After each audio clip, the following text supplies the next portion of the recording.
দীর্ঘদিন যাবত পাখি পুষেও ডিম বাচ্চা করাতে পারছেন না, আপনি ভিডিওটি সম্পূর্ণ করুন। আশা করি বুঝতে পারবেন আপনার পাখির ব্রিডিং সেটআপ ঠিক আছে কিনা। ব্রিডিং সেটআপ বলতে খাঁচার সেটআপ, মানে যে খাঁচায় আপনি ডিম বাচ্চা করাবেন সেই খাঁচার সেটআপ আপনাকে ভালোভাবে দিতে হবে।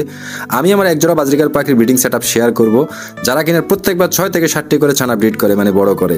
আমার এই খাঁচায় সদ্য ব্রিড হওয়া ছানা সহ 8টি পাখি রয়েছে। ছানাগুলো খাবার শিখলে অতি শীঘ্রই সরিয়ে ফেলবো। এই ব্রিডিং খাঁচাটির সাইজ হলো দৈর্ঘ্যে 20 ইঞ্চি, প্রস্থে 16 ইঞ্চি এবং উচ্চতায় 13.5 ইঞ্চি। এটাই হলো একজোড়া বাজরিকার পাখির ব্রিডিং এর জন্য স্ট্যান্ডার্ড একটি সাইজ।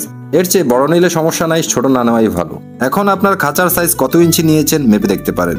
সাইজ সর্বনিম্নে দৈর্ঘ্য 18 ইঞ্চি, প্রস্থ 12 ইঞ্চি এবং উচ্চতা 14 ইঞ্চির কম হয়, তাহলে বুঝতে হবে আপনার খাঁচার সাইজ ঠিক নাই।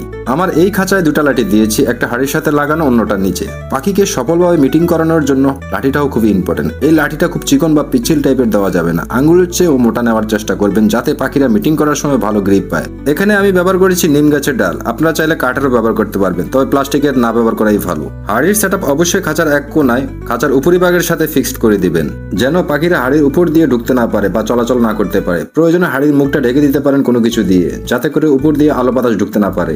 এছাড়া রয়েছে খাবার পাত্র, পানির পাত্র, এগুলো আপনার মন মতো করে সেটআপ দিতে পারেন। ব্রিডিং পিরিয়ডে পাখির যত্ন ও খাবার দাবার নিয়ে পরবর্তী ভিডিওতে আলোচনা করা হবে। এখন আপনার শখের পাখির ব্রিডিং সেটআপ কিভাবে দিয়েছেন কম্পেয়ার করে নিতে পারেন। আপনার যদি কোনো ত্রুটি থাকে ব্যবস্থা নিতে পারেন। আর ভিডিওটি যদি ভালো লাগে লাইক, ফলো এবং সাবস্ক্রাইব করে দিবেন। ধন্যবাদ।